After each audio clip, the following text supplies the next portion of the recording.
Comparezco ante este Senado de la República para presentar mi propuesta de trabajo en relación, si es que ocupo la presidencia de la Comisión Nacional de Derechos Humanos. Me dirijo también, por supuesto, a la sociedad, porque ha sido anulada dentro de esta Comisión Nacional de Derechos Humanos la sociedad. Hemos visto un atraso que ha sufrido nuestro país en el tema de protección mínima de los derechos humanos, la falta de acción política, la intervención desmedida del Congreso y la Suprema Corte de Justicia han contribuido a mermar el Estado de Derecho y el del bienestar social. Se ha golpeado las bases sociales privándolas del conocimiento, de la información pública, ahora derecho humano, y la educación, ahora enaltecido el derecho humano, violando reiteradamente y así dolosamente los derechos humanos mínimos, atentando con el derecho humano que creo yo es el más importante y es el filtro para todos los derechos humanos, que es la dignidad humana.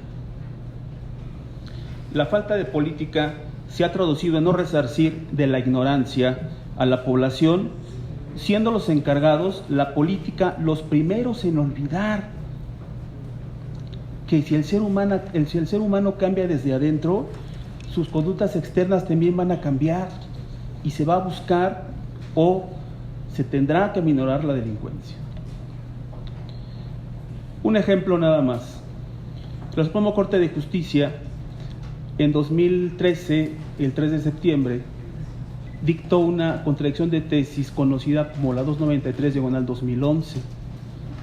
Esta pondera la Constitución por encima de los derechos humanos contenidos en tratados internacionales, y eso me parece muy grave, no porque México no los quiera proteger, sino porque eso significaría darle a la Constitución, bajo el silogismo jurídico de sí, solo sí, la Constitución está por encima en la tutela de todos los derechos humanos.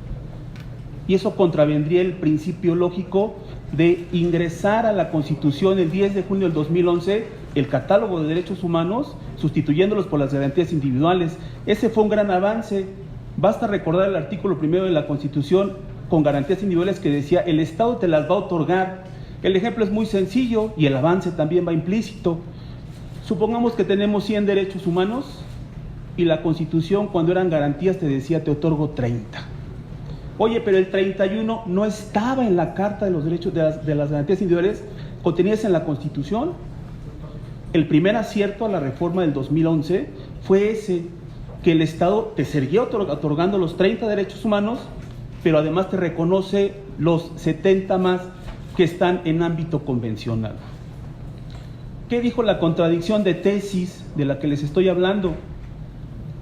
Si bien es cierto, un derecho humano puede estar en la Constitución y en un tratado internacional, y ambos tienen para efectos de que cuando trate de un derecho humano, el mismo rango, si la Constitución establece una restricción expresa, es gravísimo, se aplicará a la Constitución, porque de facto y de golpe anula el principio pro persona y la convencionalidad que nos emanó del caso de Rosendo Radilla, que la Corte incluyó como 912 varios para hacer valer o cumplir la aún no cumplida, por cierto, resolución donde México fue condenado en la Corte Interamericana de Derechos Humanos.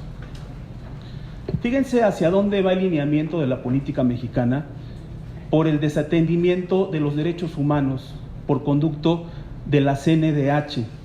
Qué grave decirlo, porque con toda honestidad, hablar de la CNDH es hablar de la confianza del pueblo hacia esta institución, porque además, recordemos que se configuró en la actualidad como un organismo autónomo, ¿sí? Fíjense, el Congreso, ustedes lo sabrán, publicó el 9 de agosto del 2019 la Ley Nacional de Extinción de Dominio. ¿Qué tiene que ver eso con los derechos humanos? Todo. Esa ley es la primera ley. Hay una teoría del derecho penal que se llama derecho penal de excepción o del enemigo, pero esta teoría habla del derecho penal del enemigo en materia civil, y yo la redefiniría como el derecho civil del enemigo en materia civil. Concluyo. Honorables senadores, ¿cómo será posible que la elección del Ombudsman Nacional, que es un organismo autónomo, esté supeditado, con todo respeto, a uno de los tres poderes de la nación? ¿Dónde está la codependencia o la dependencia? Fíjense, ¿cómo es posible que la sociedad en un organismo autónomo no tenga el voto libre, secreto y directo para elegir quién los va a representar? Porque si estuviéramos siendo electos por la sociedad, seguramente tendríamos que verlos a la cara y estar a ras de piso enfrente de ellos pidiéndoles su voto, y no aquí compareciendo ante este honorable Congreso de la Unión. Muchas gracias. Muchas gracias.